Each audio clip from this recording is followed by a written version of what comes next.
Welcome friends, আজ আপনাদের উপহার দিতে চলেছি কুয়াশাচ্ছন্ন শীতের রাতে একটি দ্রুতগতির বাস যাত্রা, একটি অবিশ্বাস্য রাতের ভ্রমণ যা কিনা মনের কোণে অনন্য সুন্দর অনুভূতি প্রদান করে। আর তার সাথে থাকছে মডার্ন স্লিপার বাসের বিস্তারিত বিবরণ আর শীততাপ নিয়ন্ত্রিত কেবিন থেকে বাইরের গতিময় পৃথিবীকে দেখার অনন্য সুন্দর অভিজ্ঞতা। হ্যাঁ বন্ধুরা, এবারের বাস যাত্রা মডার্ন ট্রাভেলসে করে ধর্মতলা থেকে আপ টু শিলিগুড়ি।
শুভ সন্ধ্যা বন্ধুরা, আরেকটি নতুন ট্রাভেল ব্লগে আপনাদেরকে স্বাগত জানাই। এই ট্রাভেল ব্লগটা হচ্ছে বাসে করে। অ্যাকচুয়ালি আমি সাধারণত কলকাতা থেকে শিলিগুড়ি অবধি জার্নি করেছি ট্রেনে করে, অনেক ক্ষেত্রে বাসেও করেছি, বাট সেগুলোকে ব্লগ করিনি। তো এবারে আমি একটা খুব ইউনিক বাসে করে শিলিগুড়ি যাব, সেটা হচ্ছে মডার্ন ট্রাভেলসের বাস। আপনারা সবাই জানেন এই বাসটি খুব পুরোনো বাস সার্ভিস নয়, তবে এখানে টয়লেট ফেসিলিটি আছে। চলুন তাহলে বন্ধুরা, কেমন হবে জার্নিটা সমস্তটা দেখাবো। আমি দাঁড়িয়ে আছি ধর্মতলা বাস স্ট্যান্ডে। আমার পেছনে দেখুন মডার্ন ট্রাভেলসের বাস দাঁড়িয়ে আছে, শিলিগুড়ি লেখা। তো এই বাসটা বেসিক্যালি অতিক্রম করবে 583 কিলোমিটার ডিস্টেন্স এখান থেকে শিলিগুড়ি অবধি, আর এর ফেয়ার হলো 1200 টাকা পার হেড। বাসটি এখন ধীরে ধীরে ছেড়ে চলে যাচ্ছে বন্ধুরা, ধর্মতলাতেই বেরিয়ে যাচ্ছে। ওই সামনে শ্যামলী, পৌলমী, বিভিন্ন ধরনের কোম্পানির বাসগুলো আর কি সামনে কিউ করে রয়েছে, জন্য বেরোতে এর একটু টাইম লাগছে। মডার্ন ট্রাভেলস কলকাতা থেকে শিলিগুড়ি পর্যন্ত প্রিমিয়াম, আরামদায়ক এবং নির্ভরযোগ্য বাস পরিষেবা প্রদান করে, যার মধ্যে আধুনিক ভারত বেঞ্চ এসি স্লিপার 2+1 কোচ রয়েছে, যা প্রায়শই অনবোর্ড টয়লেট এবং ওয়াশরুম সহ সজ্জিত। এই বাসগুলিতে যাত্রীরা charging point, reading light, luggage compartment এবং জলের বোতলের মতো সুযোগ সুবিধা থেকে উপকৃত হন। কিছু কোচে ক্যাপ্টেন সিট এবং টয়লেটও আছে।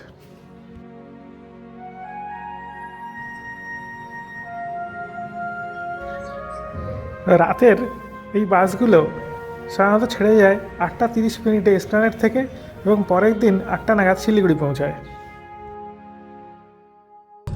কথা প্রসঙ্গে জানিয়ে রাখি বন্ধুরা, এই বাসে কিন্তু ডিনারের অ্যারেঞ্জমেন্টও আছে।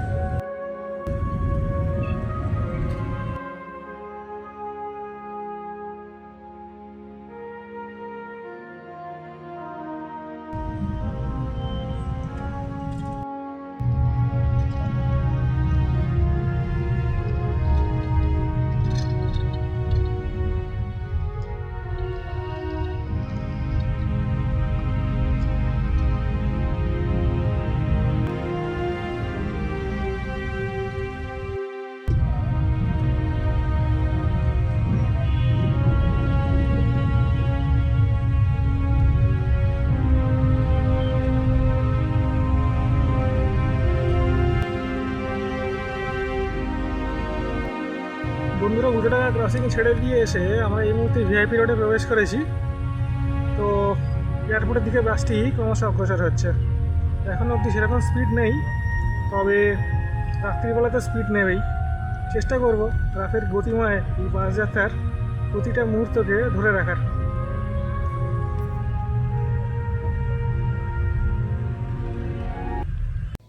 একটি দ্রুতগতির বাস যাত্রা, যা কিনা অ্যাড্রিনালিন হ্রাস, আরামপ্রদ বিশ্রাম আর গতিময়তার সংমিশ্রণ। এটি একটি উষ্ণ আরামদায়ক কেবিন থেকে উল্টো পথে ছুটে চলা পৃথিবীকে দেখার মজা আর ইঞ্জিনের মৃদু শব্দের মধ্যে গন্তব্যের জন্য অপেক্ষার অনুভূতির এক আশ্চর্য কোলাজ। অন্ধকারের মধ্যে জ্বলে ওঠা রাতের স্ট্রিট লাইট, দূরবর্তী শহরের ঝিকিমিকি আলো আর দ্রুতগামী বাসের হেডলাইট তৈরি করে এক অজানা মোহময় পৃথিবী। মাঝে মাঝে ভেসে আসে ইঞ্জিনের স্থির ছন্দময় ধ্বনি, ঘুমন্ত যাত্রীদের অস্পষ্ট মৃদু গুঞ্জন আর চিপসের প্যাকেট খোলার শব্দ। একটি দ্রুত মসৃণ যাত্রা মনের কোণে তৈরি করে এক স্বপ্নময় আবেশ, যদিও বা রুক্ষ রাস্তায় হতে পারে অস্বস্তিকর অভিজ্ঞতা। যাত্রাটা ছিল তন্দ্রাচ্ছন্নতা এবং সতর্কতার সংমিশ্রণ। মোটের ওপর এই যাত্রায় আমি ছিলাম অনেক বিরল মুহূর্তের সাক্ষী, যা কিনা এইরকম আরও অনেক বাস যাত্রা করার অনুপ্রেরণা দিয়েছিল। কেমন লাগলো এই যাত্রা বন্ধুরা, জানিয়ে একটু কমেন্ট করবেন। আমি রেকমেন্ড করব একবার এই মডার্ন ট্রাভেলসের বাসে নর্থ বেঙ্গল আসুন। গ্যারান্টি দিয়ে বলতে পারি ভালো লাগবেই আপনাদের। পাবেন সমস্ত রকমের অ্যারেঞ্জমেন্ট, খাওয়া দাওয়া আর টয়লেটের ব্যবস্থা।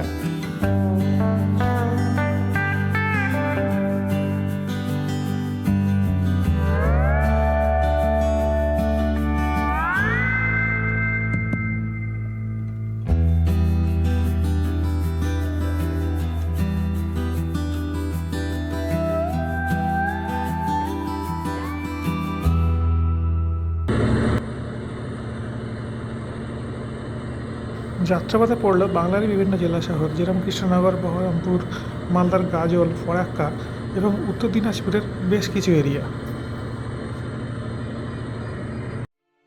আরও একবার সুপ্রভাত জানাচ্ছি বন্ধুরা বাস থেকে। আমাদের বাসটি এখন বিহারের বর্ডার ক্রস করে পশ্চিমবঙ্গের দিকে দিয়ে যাচ্ছে, কারণ মাঝখানে আমরা জানেন যে বিহারে ঢোকে এই রুটে। তো ওই কিষানগঞ্জের আশপাশে রয়েছে বাসটা। যে দেখতে পাচ্ছি রেলওয়ে ট্র্যাক করছে, তো বেশিক্ষণ পৌঁছাতে টাইম লাগবে না শিলিগুড়িতে। রাতটা ভালোই কেটেছে, সিটে রাখতে ছিল। নাইট বাসে এক্সপিরিয়েন্স বেশ ভালোই, কিন্তু পিছনে সিট করার জন্য একটু বাসটা জাম করছিল, এটাই যা একটু সমস্যা ছিল। দেখুন বন্ধুরা, বাইরে ঘন কুয়াশা হয়ে রয়েছে, খুবই ডেন্স ফগ।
শিলিগুড়িতে পৌঁছে গেছি বন্ধুরা। এখন এখানে ঘন কুয়াশা, কিছু দেখা যাচ্ছে না, সেই জন্য আমি বেশিক্ষণ ভিডিও করবো না, কারণ কিছু দেখাতেও পারবো না। তো আশা করি আপনাদের ভালো লাগলো এই ভিডিওটা। আমি দেখাতে পেরেছি কীভাবে বাস যাত্রার করে আর কি কলকাতা থেকে শিলিগুড়িতে এলাম মডার্ন ট্রাভেলসের বাসে, যেখানে টয়লেট ফেসিলিটি আছে, খাবারও দেয়। এতে পৌঁছাতে মোটামুটি 10 ঘন্টার মতো টাইম লাগে, 10 থেকে 18 ঘন্টার মতো টাইম লাগে, 583 কিলোমিটার পথ। কেমন লাগলো জানিয়ে একটু কমেন্ট করবেন, আর লাইক, শেয়ার, সাবস্ক্রাইব করে দেবেন, যাতে করে আমি আরও এরকম নতুন ভিডিও দেওয়ার জন্য অনুপ্রাণিত হব। সবাইকে অসংখ্য ধন্যবাদ।